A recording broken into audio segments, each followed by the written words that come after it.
ministre participe à la conférence bilan du ministère du Plan et de l'Investissement, assignant des tâches pour 2024. Les exportations nationales de riz ont atteint un niveau record en 2023. La filière du riz mise sur une production plus durable. Le Vietnam figure dans le top 5 des destinations préférées des Kazakhs en 2023. La reprise de vols directs contribue à la forte hausse des arrivées de touristes kazakhs au Vietnam.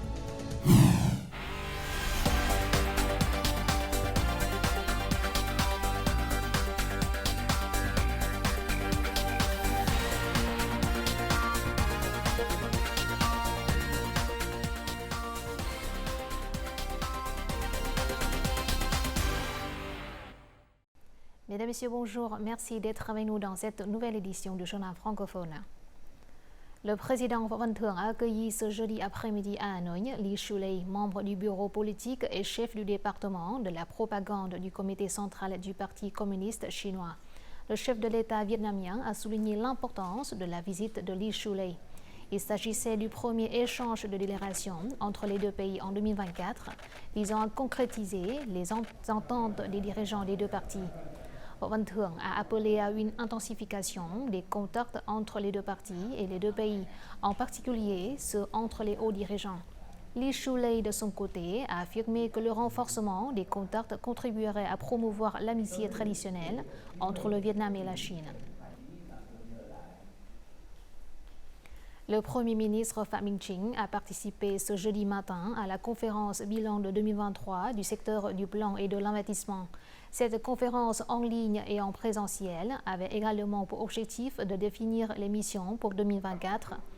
En 2023, le ministère du Plan et de l'Investissement a proposé au gouvernement des scénarios appropriés et des réponses rapides permettant de stimuler la croissance et d'accélérer le décaissement des investissements publics. Le Premier ministre a exhorté le ministère à promouvoir la recherche stratégique et à proposer au gouvernement des conseils favorisant le développement et l'innovation. De plus, il est essentiel de suivre de près les évolutions de la situation nationale et internationale afin de proposer au gouvernement des politiques appropriées, l'objectif étant de lever les obstacles et de promouvoir une croissance rapide, durable, inclusive. Du 9 au 11 janvier, le vice-premier ministre Chen Liu-Quang a participé au 10e sommet mondial du Gujarat qui s'est tenu en Inde. Lors de la séance d'ouverture, Chen Liu-Quang a déclaré que l'économie verte, l'économie séculaire, l'économie numérique, le commerce électronique et la ville intelligente étaient des domaines prioritaires du Vietnam. Au Forum des affaires Vietnam-Inde, le dirigeant vietnamien a affirmé que le Vietnam accordait toujours une haute priorité à la promotion d'une coopération globale avec l'Inde, notamment dans les domaines de l'économie, du commerce et des investissements. Il a appelé les entreprises indiennes à accroître leur investissement au Vietnam. Les exportations de riz ont atteint un niveau record en 2023. Le Vietnam a exporté 8,2 millions de tonnes de riz, générant un chiffre d'affaires d'environ 4,8 milliards de dollars, soit une hausse de 38,4% par rapport à l'année précédente. La filière du riz mise sur une production plus durable grâce à un lien renforcé entre les entreprises, les agriculteurs et les commerçants. Les prix à l'exportation du riz étaient en moyenne à 663 $ par tonne en raison de la forte demande. Le Vietnam a dépassé la Thaïlande pour devenir le premier exportateur mondial de riz. C'est le résultat des efforts et des investissements visant à améliorer la qualité du riz. La qualité de nombreuses variétés de riz vietnamien est bien meilleure que celle du riz d'autres pays concurrents, même de la Thaïlande.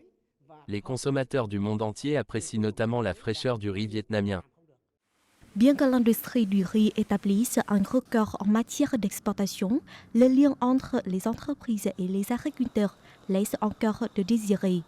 Sur les superficies souvent petites et fragmentées, il est difficile d'appliquer les technologies modernes dans la production de riz.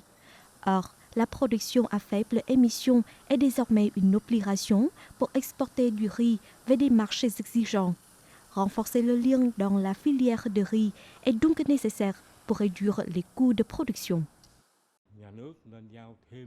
L'État devrait charger l'association du riz de fixer les prix planchers pour rétablir l'ordre dans le commerce du riz, entre les entreprises, les agriculteurs, les commerçants. Réduire les coûts de production, réduire l'utilisation de pesticides et augmenter les superficies de riz à faible émission tels sont les modèles de production durable de riz. Selon les prévisions, la demande de riz sur le marché mondial restera élevée en 2024. Les bons résultats des exportations de riz en 2023 sont une opportunité de promouvoir le commerce, de trouver de nouveaux marchés et d'affirmer la marque du riz vietnamien. Et à partir de là, de jeter les bases pour garantir la sécurité alimentaire nationale et promouvoir la production et l'exportation durable. Le Vietnam est actuellement le premier fournisseur mondial de café Robusta.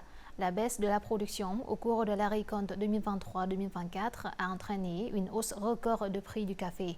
Les mauvaises récoltes et les pénuries de production posent actuellement des défis aux entreprises exportatrices, les obligeant à ajuster le plan d'affaires pour l'année 2024.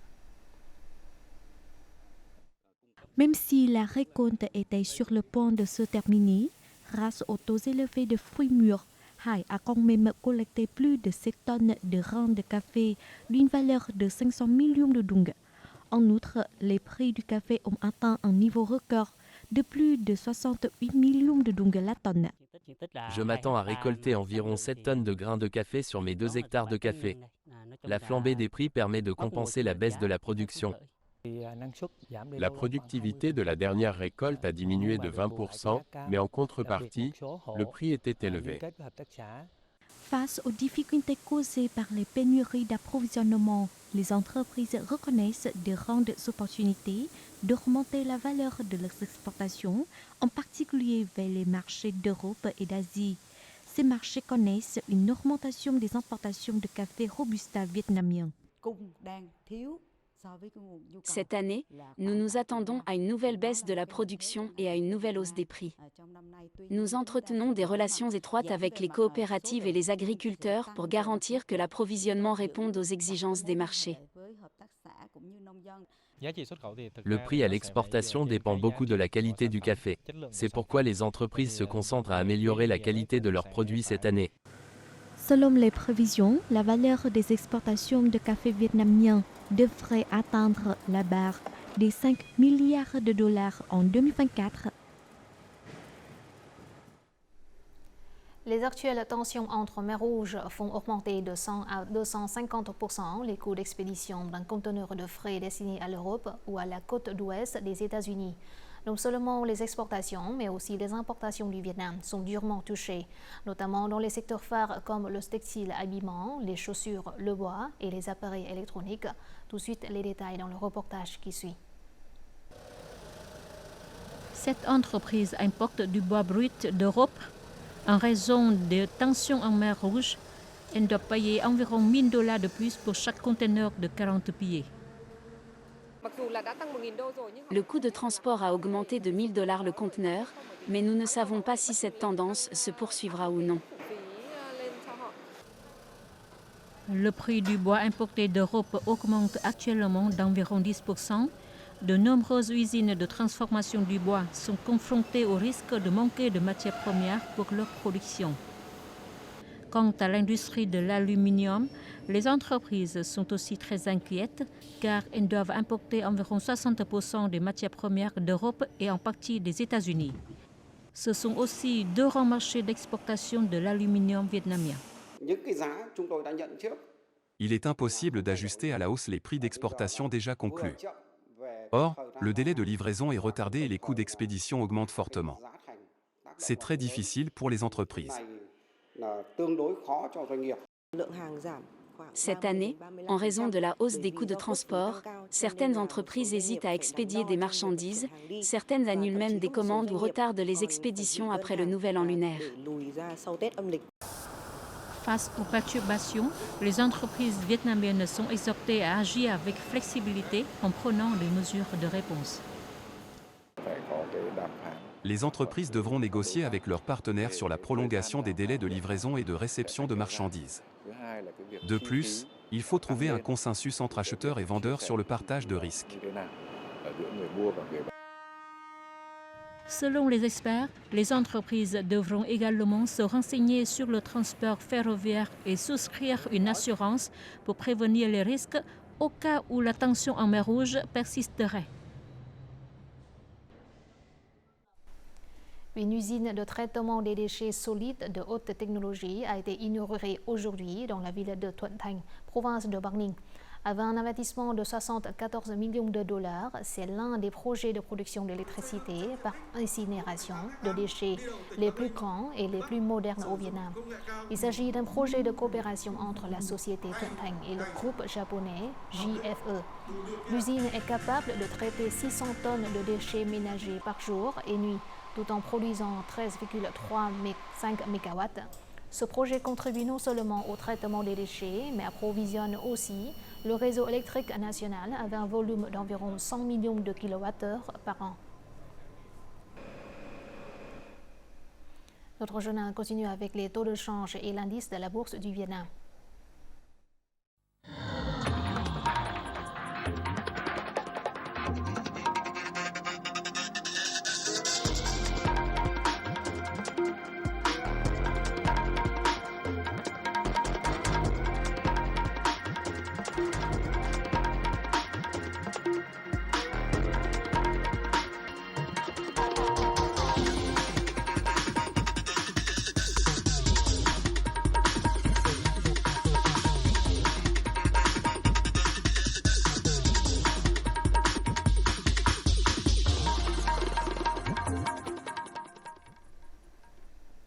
Le ministère vietnamien de la Sécurité publique vient de créer sa première unité de police pour le maintien de la paix de l'ONU. La décision de créer la FPU numéro 1 démontre l'engagement du Vietnam à participer activement et avec responsabilité au maintien de la paix, de la stabilité et du développement dans la région et le monde. Depuis 2022, le ministère de la Sécurité publique a organisé des formations pour plus de 70 officiers au service des opérations de maintien de la paix de l'ONU. Le nouvel an lunaire arrive dans un mois. En ce moment, les travailleurs attendent avec impatience les primes du TET après un an de dur labeur. Après une année difficile et volatile, les entreprises s'efforcent de maintenir les primes pour leur personnel. En 2023, cette entreprise a créé des fonds de protection sociale pour prendre soin des employés. Par conséquent, même si la production et les affaires sont confrontées à des difficultés, les primes du TET ne sont pas affectées. En plus d'assurer les primes du TET, nous nous efforçons de trouver davantage de commandes afin de créer des emplois stables pour nos employés. Nous nous efforcerons d'augmenter la productivité et de rester aux côtés de l'entreprise pendant cette période difficile. L'année 2023 a été difficile pour les industries du cuir, des chaussures et de l'habillement, deux secteurs employant une main-d'œuvre importante. De nombreuses entreprises font de leur mieux pour garantir des primes de TET pour le personnel. Cette entreprise de chaussures compte près de 7000 travailleurs. Au cours de l'année écoulée, elle a dû cesser ses activités à plusieurs reprises en raison du manque de commandes. L'entreprise reste toutefois engagée à payer une prime de 13e mois à ses salariés. C'est formidable que l'entreprise continue d'offrir à ses travailleurs des primes et des cadeaux pour le TET, même si elle a rencontré de nombreux défis au cours de l'année écoulée. J'ai donc davantage de raisons de continuer à rester dans l'entreprise sur le long terme. Parmi près de 200 entreprises de la province de Bà Rịa Vũng Tàu, environ 160 ont prévu des primes du TET pour leurs travailleurs. Ces primes correspondent en moyenne à un mois de salaire pour les salariés ayant travaillé un an.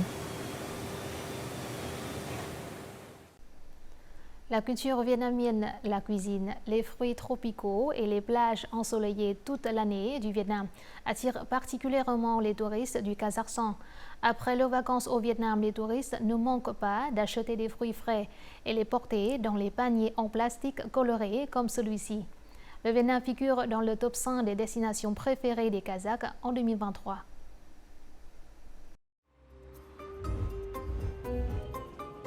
La famille d'Alexei avait voyagé à Nha Trang il y a 10 ans.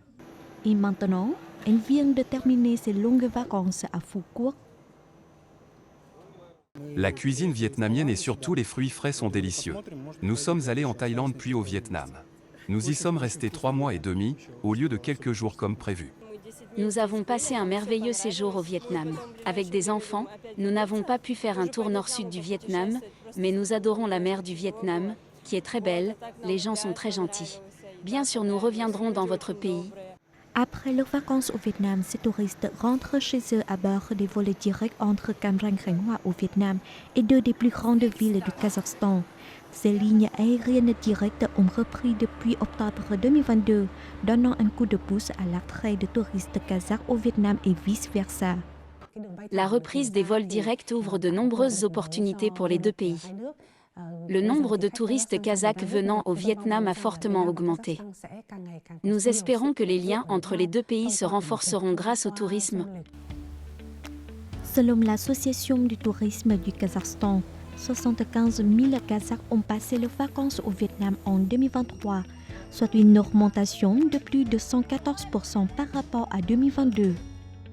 Cette agence de voyage kazakh a vu le nombre d'inscriptions pour les voyages au Vietnam augmenter de 220% par rapport à 2019. Auparavant, de nombreux Kazakhs voyageaient en Turquie et aux Émirats arabes unis. Maintenant, le Vietnam est devenu leur destination préférée. Nous constatons que les services touristiques et les infrastructures de villégiature au Vietnam s'améliorent de plus en plus, et le coût est très abordable. Beaucoup de nos clients ont hâte de revenir et de rester plus longtemps au Vietnam. Plus récemment, un accord d'exemption de visa pour les citoyens des deux pays a été signé en août 2023 lors de la visite du président Tokayev au Vietnam. De nombreuses agences de voyage et touristes du Kazakhstan attendent avec impatience que cet accord entre bientôt en vigueur pour que les déplacements au Vietnam deviennent encore plus faciles.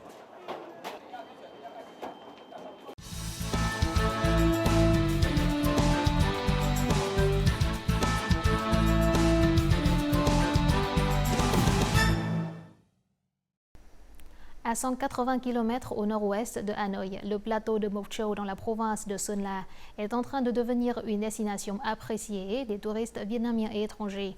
Les 17 groupes ethniques vivant dans cette contrée ont une culture unique.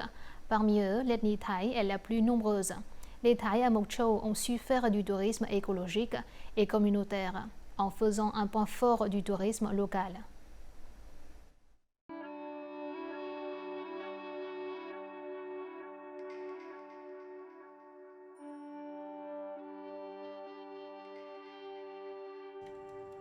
Nous voici dans le village 1, district de Mộc Châu. Malgré les aléas du temps, ce village conserve toujours les caractéristiques culturelles les plus intactes de l'ethnie thaï. Cette flûte est soigneusement conservée par M. V. Văn Phịnh.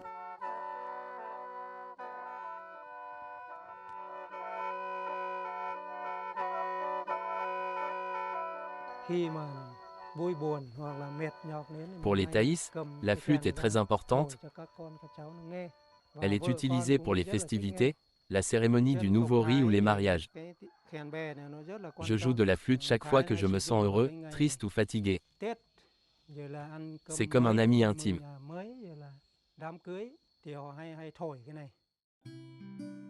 Monsieur Phịnh a passé toute sa vie à diffuser les précieuses valeurs de son ethnie.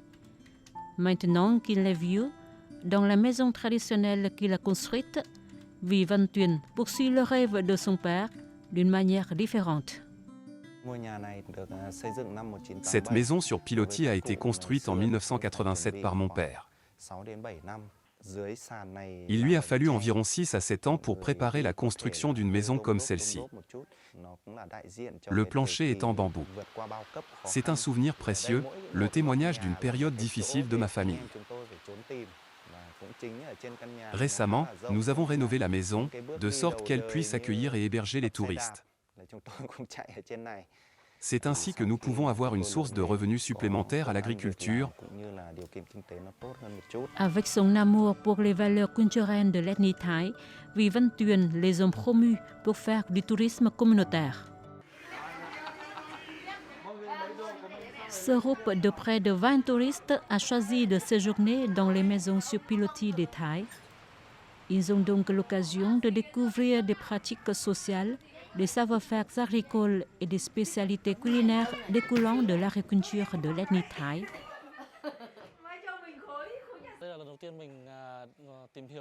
C'est la première fois que je loge dans une maison sur pilotis.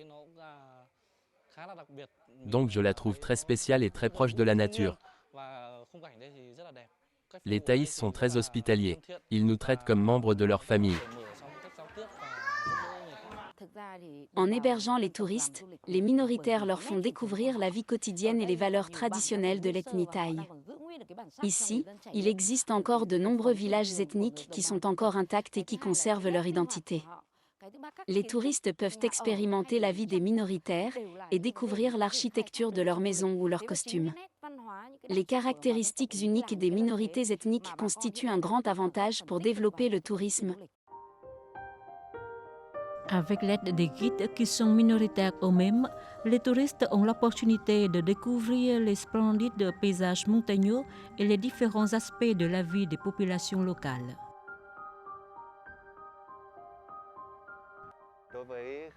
Les touristes séjournant chez moi ne peuvent pas manquer cette forêt de pins.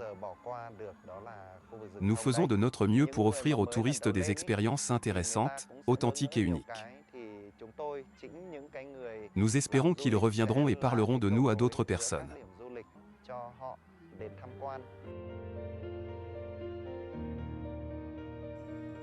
Selon les statistiques, le district de Mộc Châu compte environ 220 établissements d'hébergement et 12 hôtels, près de 5000 travailleurs dans le secteur du tourisme. Mộc Châu attire chaque année environ 1,2 million de touristes pour un chiffre d'affaires de plus de 100 milliards de dong par an.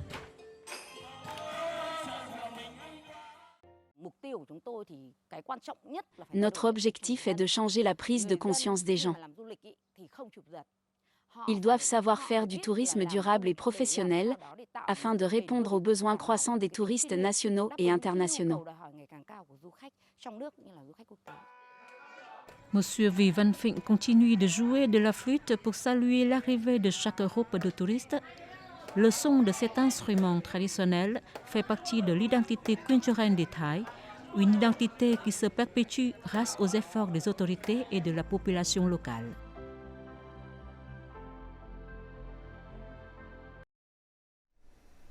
Découvrons tout de suite les prévisions météo dans les principales villes du Vietnam.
C'est la fin de notre journal francophone. Merci de votre attention. Afin de regarder en ligne les émissions de la chaîne VTV4, veuillez consulter le site web apparu à l'écran. Vous pouvez aussi télécharger l'application VTV Go sur App Store ou Google Play. Au revoir et à la prochaine.